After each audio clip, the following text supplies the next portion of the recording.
2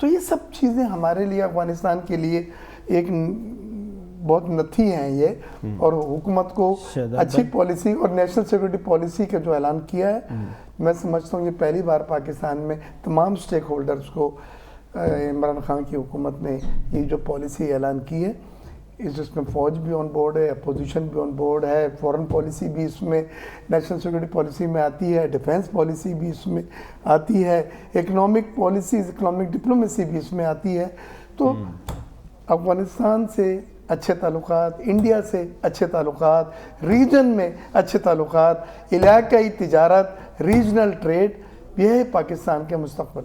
right sir. Shahzad بھائی، بات یہ ہے کہ جو مبصرین کا کہنا یہ ہے کہ ایکسٹرنل اور انٹرنل اسٹیبلٹی نہیں آ رہی پی ٹی آئی کی گورنمنٹ. خاص طور پہ اگر ہم دیکھیں تو اگر ہمارا کنفلکٹ ہوا ہے یو ایس اے کے ساتھ ایبسلیوٹلی ناٹ کے بعد، تو ہم نے کوئی چائنا کے ساتھ بھی کوئی اتنا بڑا اچھا کارکردگی نہیں دکھائی ہے. پی ایم ایل این کا تو کہنا یہ ہے کہ وہ سی پیک جو انہوں نے بنایا تھا اس کو بالکل وہ زیرو ہو گیا ہے، اس کی ایکٹیویٹیز بھی بند ہو گئی ہیں. تو ڈو یو ایگری؟ یہ ایسا نہیں ہے. پاکستان کی اس وقت جو فارن پالیسی ہے وہ پوری دنیا میں سرائی جا رہی ہے. آپ نے دیکھا ہوگا ناموس رسالت صلی اللہ علیہ وسلم پر بھی عمران خان صاحب کا موقف، پھر اوور آل افغانستان کی جو پالیسی ہے جس پہ بھی مرزا اختیار بیگ صاحب نے پورا ڈیٹیل میں آپ لوگوں کو بتایا. تو اس میں یہ عمران خان صاحب کی ہی پالیسی ہے، ان کی گورنمنٹ کی پالیسی ہے کہ اس وقت آپ یہ دیکھیں کہ آج ہم افغانستان کو بہتر انداز میں پوری دنیا میں پیش کر رہے ہیں. آج اقوام متحدہ نے کہا ہے کہ آپ طالبان کو چھوڑیں، آپ دوسرے لوگوں کو چھوڑیں، آپ انسانیت کی بنیادوں کے اوپر تمام ممالک وہاں پر جا کے انویسٹمنٹ کریں. اور اس کے ساتھ ساتھ میں آپ کو ایک اور چیز بتاؤں کہ اس وقت جتنا ہم چائنا کے قریب ہیں، کیونکہ میں ابھی Balochistan national work shop attend کر کے آیا ہوں، اور جو بارڈرز کے جس کا آپ ذکر کر رہے ہیں، میں نے افغانستان کا بارڈر، ایران کا بارڈر پورا دیکھا ہے، جو فینسنگ ہوئی ہوئی ہے، جو ہماری فوج کا ایک اہم کردار ہے. میں تو ان کو سلوٹ پیش کرتا ہوں کہ کس طریقے سے سرحدوں کی انہوں نے حفاظت کی ہے اور پراپر میکینزم بنایا ہوا ہے. جس طریقے سے مرزا صاحب نے کہا کہ اگر ہمارے پڑوسی ممالک کے ساتھ ہماری ٹریڈ شروع ہو جاتی ہے، جو کہ پہلے بھی آن اینڈ آف ہوتی تھی، تو یہ ہمارے پورے پاکستان کے لیے بہتر ہوگا. آپ یہ دیکھیں ایران کے ساتھ ہمارے تعلقات اتنے برے نہیں، یہ بہت اچھے ہیں. افغانستان کے ساتھ اب آپ کے سامنے ہے، پہلے امریکن نواز گورنمنٹ تھی، اب وہ نہیں ہے، تو اب اس کے ساتھ آپ دیکھ لیں. اور جس طریقے سے آج آپ آرٹیکل کا بھی آپ نے ذکر کیا کہ ہندوستان کے ساتھ بھی ہمارے دیکھیں کشمیر کا ایشو اپنی جگہ پہ، کشمیریوں کے لیے ہماری جان حاضر ہے، کشمیر پاکستان کی شہرگ ہے، سب کچھ اپنی جگہ پہ ہے. اگر بھارت اپنا رویہ تھوڑا سا نرم کر لے اور تھوڑا سا کہنا چاہیے مداخلت، جو کہتے ہیں کہ دوسرے ممالک میں مداخلت کرنا بند کر دے، تو میں سمجھتا ہوں کہ ہندوستان اور پاکستان کی دونوں عوام کے لیے بہتر ہے.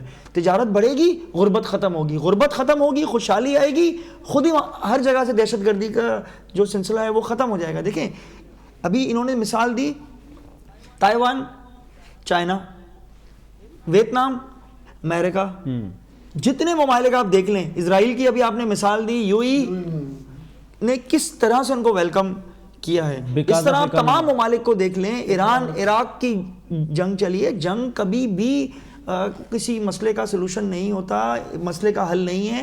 ہمیں بیٹھ کے کچھ نہ کچھ ایسے مفادات اور ایسی ڈیلز کرنی پڑیں گی جس سے دونوں طرف کی عوام کو فائدہ ہو. اور جب دونوں طرف کی عوام کو فائدہ ہوگا تو ہندوستان کی بھی بات سمجھ میں آ جائے گی کہ اتنا اسلحہ رکھنا، اتنی زیادہ کیا کہتے ہیں جارحیت کی بات کرنا اور بات بات پہ جنگ کی بات کرنا یہ آسان نہیں ہے. کیونکہ دیکھیں جب بھی چھوٹا ملک ہو یا بڑا ملک ہو، جن دو ممالک کے درمیان جنگ ہوتی ہے، دونوں ملک کی معیشت برباد ہوتی ہے.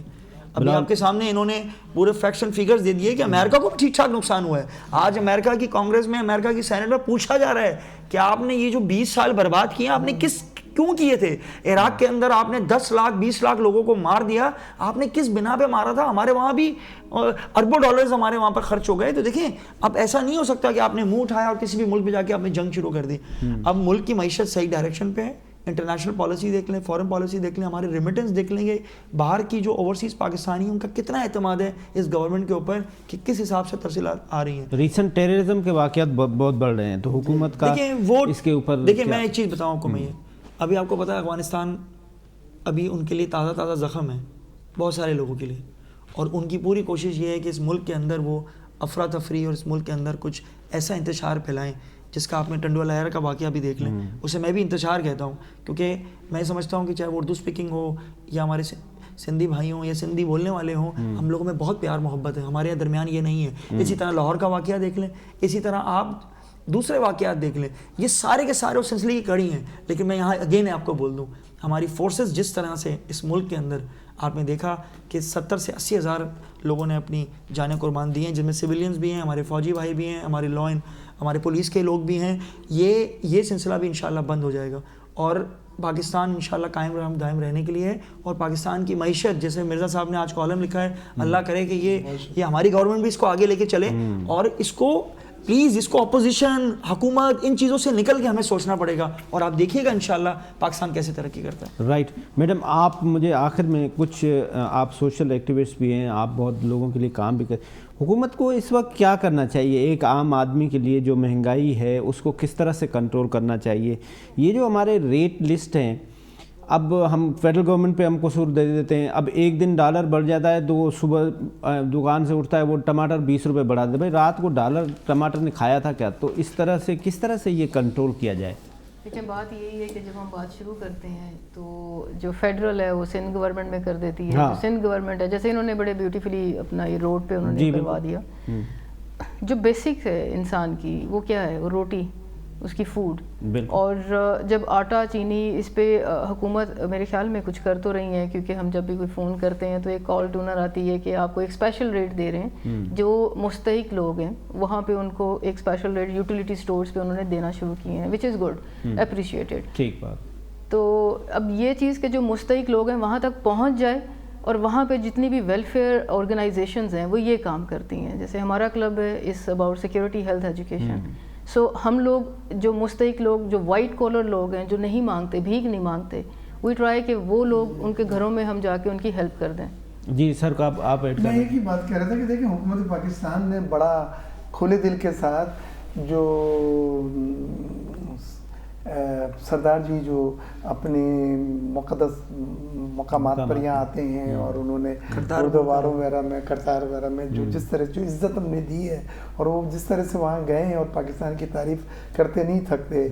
اسی طرح اسپورٹس میں بھی دونوں ملکوں میں یہ ہے کہ جی ہم آپس میں بیٹھیں, کھیلیں.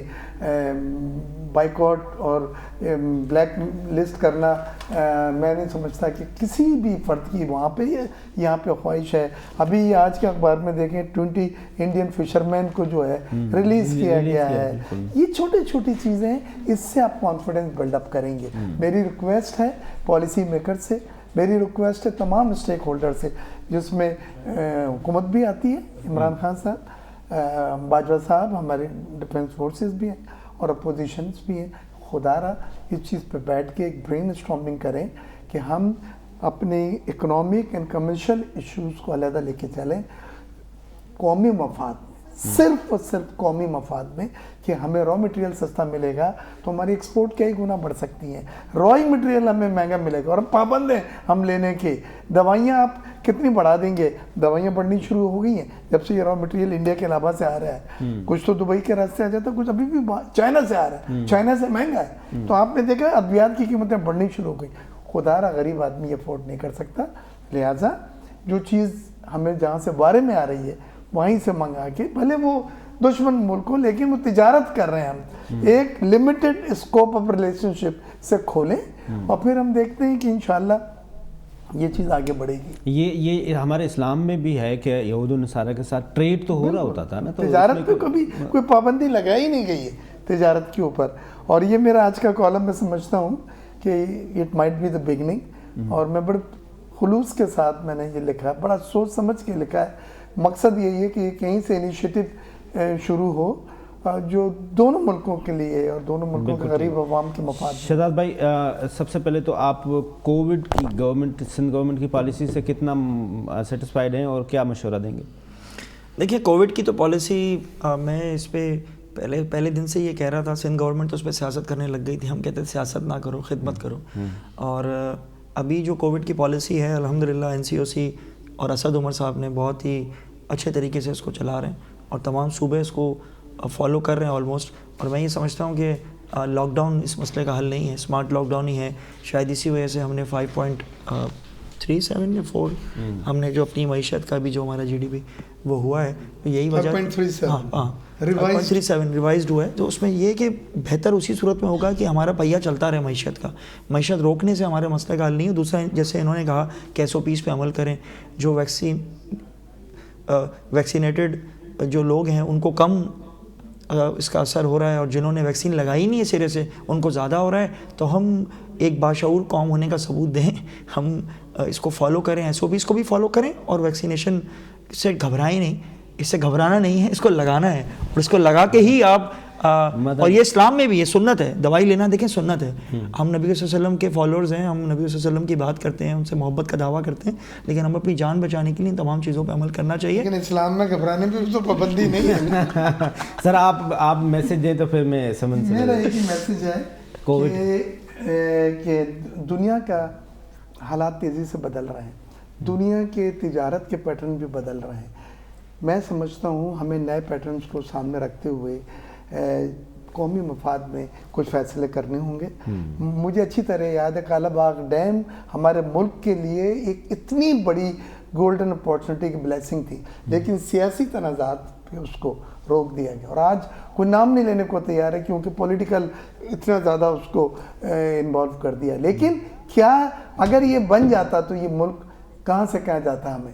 لہٰذا ہمیں ڈیڈ لاک نہیں کرنا ہے, ہمیں دوسرے ایشوز کے اوپر, کالا باغ بینک چلو دوسرے چھوٹے بینک ڈیمز بن رہے ہیں, بٹ دوسرے ایشوز پہ جو ایک طریقے ہم نے بند کر کے رکھ دیا کہ نہیں جی نہ بات کرنی ہے, ان کی طرف دیکھنی نہیں ہے, ایسا نہیں ہے. قومی مفاد میں اس کے اوپر ذرا سا برین اسٹارمنگ کی جائے, اور اگر بات سوچ سمجھ کے محدود انداز میں ہم اپنے دروازے کھولیں پروٹیکشن رکھتے ہوئے صرف قومی مفاد میں, تو یہ برا آئیڈیا نہیں. میڈم آپ کا میسج. میں یہ میسج دینا چاہوں گی کیونکہ میں وومن امپاورمنٹ میں سب سے زیادہ کام کر رہی ہوں. جتنی بھی ہماری پاکستان کی میری بہنیں ہیں ان سب کے ہیلتھ وائز, ان کی سیکیورٹی وائز, اور ان کی ایجوکیشن وائز, جن کو بھی کوئی بھی ضرورت ہو, شی کلب آرگنائزیشن ان کے دروازے آپ سب کے لیے کھلے ہیں. بہت بہت شکریہ ڈاکٹر مرزا اختیار بیگ صاحب, شہزاد قریشی صاحب, سمن عابد صاحبہ. اس کے ساتھ ساتھ جہاں بھی رہیں اپنے آپ کو کرونا وائرس سے بچا کے رکھیں. خدا حافظ. پاکستان زندہ باد.